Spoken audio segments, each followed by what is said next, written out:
आज मैं सबसे पहले नमन करता हूँ डॉक्टर सर्वपल्ली राधाकृष्णन जी को, जो एक दार्शनिक संत थे, एक शिक्षक थे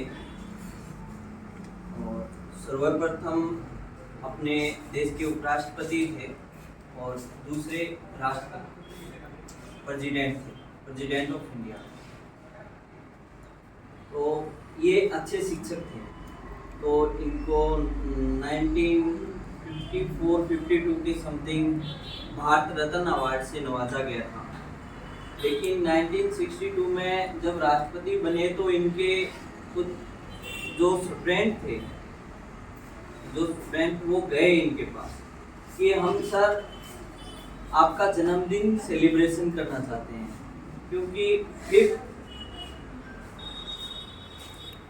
सितंबर 1988 को इनका जन्म हुआ था तमिलनाडु में।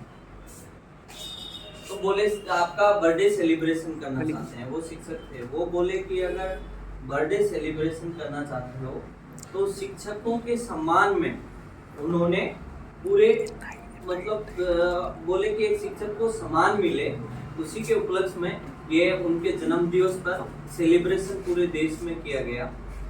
और वैसे भी इंडिया तो विश्व गुरु रहा है, आपने सुना होगा भारत विश्व गुरु है। तो यहाँ पे बहुत पहले से ही जो शिक्षकों का मान सम्मान है वो होता ही आया है। लेकिन 1994 के जो राष्ट्रपति थे, तो एक बार वो ओमान में अपने टूर पे जा रहे थे ओमान में। तो ओमान का जो राजा था वो उनको स्पेशल प्रोटोकॉल तोड़ के लेने के लिए आया।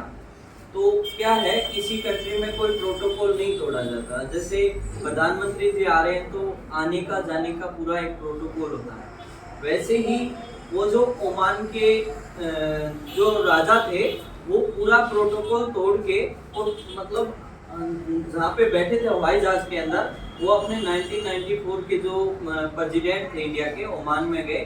तो वो जहाज के अंदर ही आ गए उनको लेने के लिए। तो लोगों ने पूछा कि आपने ऐसे कैसे प्रोटोकॉल तोड़ दिया? तो वो बोले मैं राजा बाद में हूँ, पहले ये मेरे गुरु हैं, ये मेरे शिक्षक रहे हैं। मैं भारत में जब पढ़ाई करने के लिए गया था तो ये मेरे गुरु थे। तो ऐसे ही महान गुरुओं से अपना भारत क्या है, विश्व गुरु के रूप में जाना जाता है। तो अगर आप देखेंगे कि एक पुल गलत बन गया, अगर एक पुल ऑर्बिट गलत बन गया तो वो 200-400 जाने ले सकता है, जोखिम कर सकता है।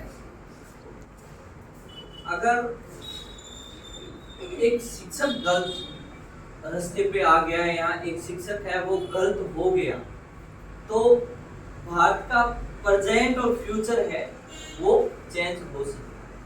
इसीलिए शिक्षक का हमेशा यही मान सम्मान होता है, वो खुद दीपक की तरह जलकर दूसरों को रोशनी प्रदान करते हैं।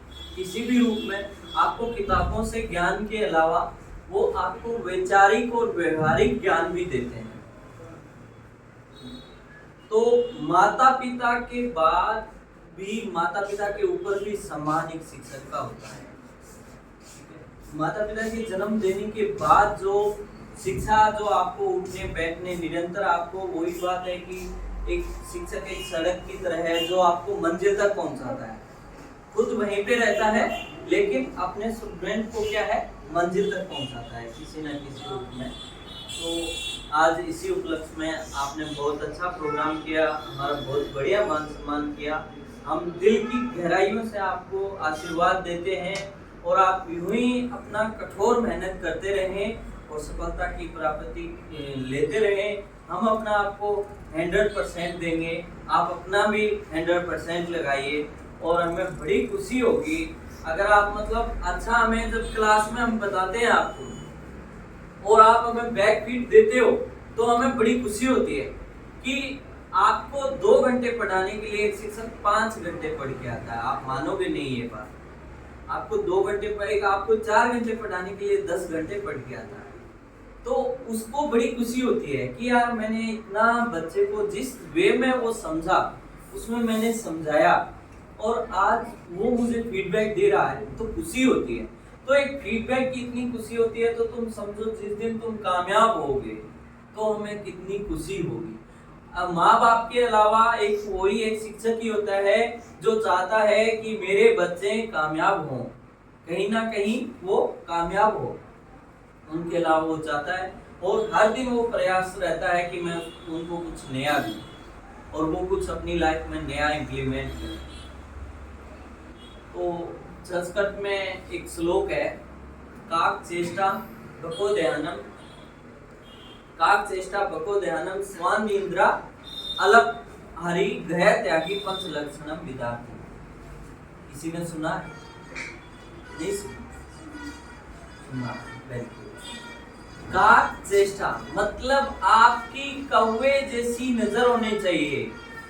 कौवे को हमेशा एक आंख से दिखाई देता है, कौवा सिर्फ एक बार में एक आंख से देख सकता है, दोनों से नहीं। लेकिन तुमसे कभी पत्थर नहीं खाएगा। कौवे को जब तुम हाथ की एक्टिविटी करोगे ना, वो पहचान जाएगा कि ये क्या करना चाहते हैं। तो जो पकड़ कौवे की है, काक चेष्टा मतलब कौवे जैसी तुम्हारी पकड़ होनी चाहिए। हम बोर्ड पे आपको कुछ बता रहे हैं, कुछ बोल रहे हैं, तो आपकी पकड़ इतनी मजबूत होनी चाहिए, कैप्चर पावर, कि हमने जो सर ने बताया वो रीडिंग कर लिया। काक चेष्टा बको ध्यानम बगुले जैसा ध्यान। बगुला जानते हैं? एक टांग पे खड़ा रहेगा मछली पकड़ने के लिए पानी में, और वो चाहे 1 घंटा लगे, 2 घंटा लगे, 3 घंटा लगे, वैसे ही एक टांग पे खड़ा रहेगा, कभी भी अपना मूवमेंट नहीं करेगा। बगुले जैसा ध्यान। और जब भी मछली आएगी तुरंत उसको कैप्चर कर लेगा। फिश को कैप्चर करते हुए देखा है बगुले को। तो काक चेष्टा बको ध्यानम कि कौवे जैसी जो आपकी पकड़ने की कैप्चरिंग पावर होनी चाहिए, और बगुले जैसा ध्यान होना चाहिए। और स्वान निंद्रा आपकी कुत्ते जैसी नींद होनी चाहिए। कुत्ते को सोते हुए कभी देखा है? सोता है, लेकिन आप अगर थोड़ा सा एक्टिविटी कर देंगे वो तुरंत उठ जाएगा। क्या होगा? घोड़े बेच के नहीं सोना। क्या माँ सोए कल सुबह उठे नहीं उठे, ऐसे नहीं सोना। आपको सिर्फ सोना है, सिर्फ और सिर्फ ओनली को एक डॉगी अपने स्टाइल में सो रहा है कि कुछ भी एक्टिविटी हुआ, आप पास से निकले तो भी वो तुरंत अपने आप को देखेगा कि कौन निकला। आपको लगा ही नहीं होगा कि कुत्ता कभी सो रहा है। तो स्वान जैसी नींद होनी चाहिए। आप ये नहीं है कि पड़े रहे 6 घंटे 7 घंटे, नहीं। हमें उठना है टाइमली, सोना है। मैंने पहले भी बताया तुमको, टाइम पाबंद होना चाहिए। एक अच्छे विद्यार्थी का ये लक्षण है, काम से काम। अगला है काम से काम रखना।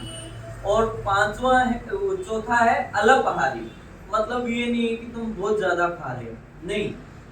जो भी एक मेजरमेंट के हिसाब से कि तुम उसके बाद अपनी एक्टिविटी कर सको। एक खाने के बाद बहुत ज्यादा, चाहे आपका मन पसंदीदा भोजन हो, ऐसा भी हो, लेकिन आप उसको एक अल्पाहारी मतलब अपने आप में आप बैठ सको। ये नहीं है कि खाने के बाद आप लेट ही जाओ।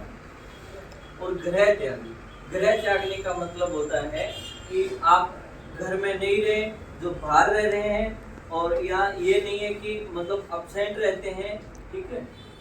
कुछ विद्यार्थी होते हैं कि बाहर रह के भी पढ़ाई करना पड़ता है, तो वो उनके लिए है। आप चाहे घर से आए, घर बाहर आए, तो पंच लक्षणम विद्यार्थी अगर ले लेता है तो वो जीवन में जरूर कामयाब होता है। और सबसे पहले मैं तो यही हमेशा कहता हूँ, माँ बाप का तुम आशीर्वाद लो। और आशीर्वाद भी ये नहीं है कि तुम थोड़ा सा नीचे झुके, नहीं। कभी भी अगर आशीर्वाद लेना है ना जिंदगी में, तो जो टॉय होता है ना, टॉय, उसको सप्रेस करना है। वहां से आपको क्या है, पॉजिटिव एनर्जी मिलती है। वहां से क्या है, पॉजिटिव एनर्जी मिलती है। यहाँ तो तुम झुको ही मत। तो माँ बाप का आशीर्वाद तो हमेशा लो। उसके बाद शिक्षक का जो है वो मान सम्मान करो। आपके माँ बाप के बाद जो गुरु हैं आपके, वही हैं जो नैया पार लगवाएंगे। वही सोचता है कि मेरा जो विद्यार्थी है, कोई भी हो, मैं उसका 100% दूं, आगे बढ़ो।